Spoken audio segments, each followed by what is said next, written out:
बहुत बड़ी खबर सामने आ रही है, लोकसभा चुनाव से जुड़ी हुई ये खबर, जहां पर कांग्रेस को एक बार फिर से बड़ा झटका लग सकता है। आपको बता दें, बीजेपी में शामिल हो सकते हैं दीपक जोशी।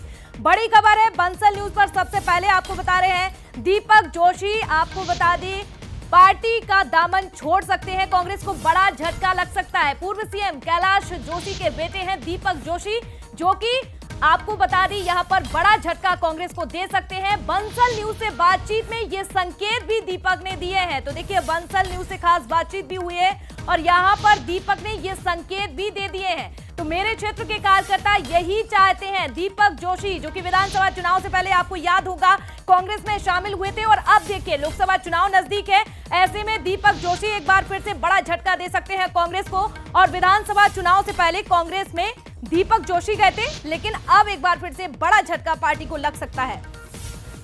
तो यहां पर आपको याद होगा 2 दिन पहले ही 5 बड़े दिग्गजों ने कांग्रेस का दामन छोड़कर बीजेपी को ज्वाइन किया, और एक और बड़ा चेहरा सामने आ रहा है दीपक जोशी का, जो कि कैलाश जोशी के बेटे हैं। और अब देखिए उनकी खबरें भी निकलकर सामने आ रही हैं, और इसी पर ज्यादा जानकारी लेते हैं अपने सहयोगी शरद जी के साथ। शरद जी, एक बड़ा झटका लोकसभा चुनाव से पहले कांग्रेस को फिर से लग सकता है। 2 दिन ही नहीं हुए, 5 दिग्गज जिस तरह से आए, और अब देखिए यहाँ पर दीपक जोशी का नाम जो है सुर्खियों में चल रहा है। किस तरह से बंसल न्यूज से बातचीत हुई है और क्या कुछ कहा उन्होंने? देखिए शिखा, इसमें झटका लगेगा कि नहीं लगेगा ये कहना तो मुश्किल है, क्योंकि दीपक जोशी बीजेपी के ही थे और अब बीजेपी में ही लौट रहे हैं। और जब वो गए थे तो भी परिस्थितियां ऐसी थीं कि उससे बीजेपी को कितना नुकसान हुआ पता नहीं। नुकसान शायद दीपक जोशी का ही हुआ कि कार्यकर्ता भी उनसे खुश नहीं थे कि आपने पार्टी क्यों बदली। जो उनके समर्थक थे वो भी, भले ही वो उनके चुनाव अभियान में मदद कर रहे थे, लेकिन वो उनसे यही कह रहे थे कि आपको बीजेपी नहीं छोड़नी चाहिए थी। आपके पिताजी पूर्व मुख्यमंत्री रहे, उनका बीजेपी के साथ एक ऐसा रिश्ता रहा जिसको सब जानते हैं। तो ये एक अलग बात है, लेकिन ये जरूर बताता है कि बीजेपी के अलावा अब कोई विकल्प मध्य प्रदेश में राजनीति का उन राजनेताओं को नजर नहीं आता है जो चाहे बीजेपी से नाराज हों या कांग्रेस में हों। तो ये एक जो बात है, और अभी सबसे महत्वपूर्ण बात जो दीपक जोशी ने बंसल न्यूज से बातचीत में कही कि अभी तो वो इस दिशा में सोच रहे हैं, यानी ये बीजेपी के ऊपर है कि बीजेपी उनकी वापसी को हरी झंडी दिखाती है कि नहीं। अभी उन्होंने बातचीत शुरू नहीं की है। उनका कहना है मैं बात करूंगा, चूंकि कार्यकर्ताओं की मंशा है तो मैं भारतीय जनता पार्टी में लौटने के लिए बात करूंगा। तो देखते हैं पार्टी का क्या रुख होता है। ये सवाल आज जरूर बंसल न्यूज कोशिश करेगा, प्रदेश अध्यक्ष वीडी शर्मा जी से पूछेगा कि क्या दीपक जोशी अगर आना चाहते हैं तो उनको हरी झंडी दिखाई जाएगी। जी बिल्कुल शरद जी, ये भले ही अभी स्पष्ट नहीं हुआ है, बातचीत जो है, सहमति जो है बन रही है, लेकिन जिस तरह से उनकी पिता की अगर हम बात करते हैं कैलाश जोशी की, जो कि राजनीति के संत कहे जाते हैं, लंबे समय तक बीजेपी में काम किया, और अब यहाँ पर अगर दीपक जोशी पार्टी को ज्वाइन करते हैं तो कहीं ना कहीं एक मुझे लाइन याद आ रही है कि पहले हम साथ साथ हैं और अगर आप बीजेपी में आते हैं तो अब हम आपके हैं कौन कांग्रेस के लिए।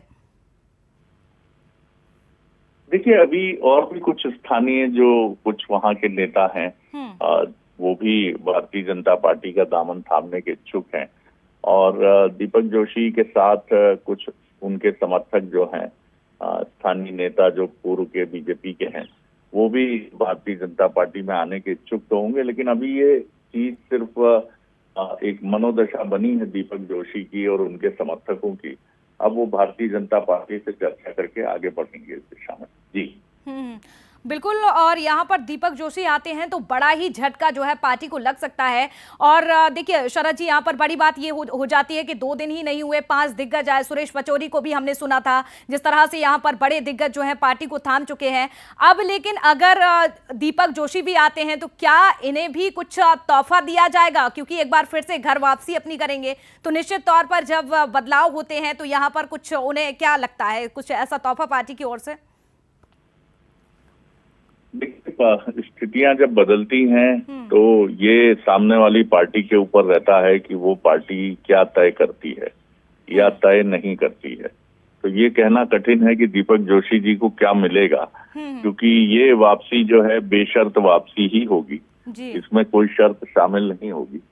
और भारतीय जनता पार्टी इस समय जिस शिखर पर है वहाँ किसी की भी शर्त के साथ वापसी होगी ये कठिन दिखता है। शरद जी लौटूंगी आपके पास, चर्चा आपसे और भी करेंगे, लेकिन एक बार अपने दर्शकों को वो सुनवाते हैं जिस तरह से आपने जो बातचीत की थी बंसल न्यूज पर, क्या कुछ बोले थे दीपक जोशी, क्या संकेत दिए थे, एक बार वो सुन लेते हैं। मेरी सब कार्यकर्ताओं का ये इच्छा थी, मुझे बागली और हाथ रुपया जहाँ पता जी का पूरा वो है आभा मंडल, उन सबका कहना था कि आपने अब सब कुछ कर लिया, देख लिया हमने जी, हम आपके पिताजी के हिसाब से ही काम करना चाहते हैं, पिताजी के विचारधारा के हिसाब से हम काम करना चाहते ही नहीं है। जी जी जी जी जी तो आप तो इस बार विचार करना चाहिए, ऐसा उनका कहना था। तो मैं विचार करूँ, बिल्कुल विचार करूँगा। और इसमें आपकी अभी किसी से बात हुई है पार्टी में, बीजेपी में? नहीं, अभी किसी लेकिन करेंगे आप आगे बात? जी जी जी जी, बहुत शुभकामनाएं वैसे, बहुत शुभकामनाएं जी। बिल्कुल शरद जी, ये आपकी जो बातचीत हुई है ये तो हमने दर्शकों को सुनवा दी। आप क्या कह रहे थे, किस तरह से दीपक जोशी अपना भविष्य बनाने के लिए आए हैं, सुनहरा मौका देखते हुए, या फिर पार्टी की नाराजगियां जताते हुए यहाँ पर नजर आ रहे हैं? देखिए, मैंने आपसे कहा पहले भी कि बीजेपी के अलावा इस समय मध्य प्रदेश में या उत्तर भारत में और पश्चिम भारत में कांग्रेस के नेताओं को भी और भारतीय जनता पार्टी छोड़ के कांग्रेस में गए नेताओं को भी ऐसा लग रहा है कि इस समय राजनीति का सबसे बेहतर विकल्प भारतीय जनता पार्टी है। और निश्चित तौर पर उगते हुए सूर्य को सभी प्रणाम करते हैं, और इस समय भारतीय जनता पार्टी की स्थिति वही है कि वो एक राइजिंग सन है और सभी उसके सामने प्रणाम की मुद्रा में है।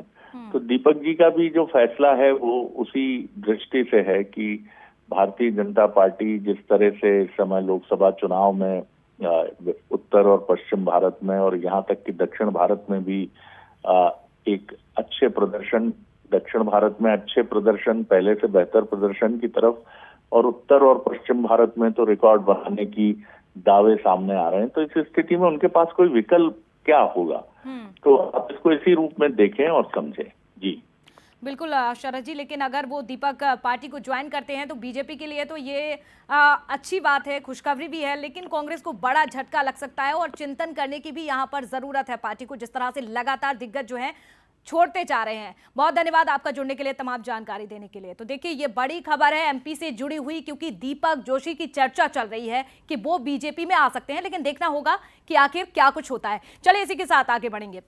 सांसद अनंत कुमार हेगड़े के बयान पर अब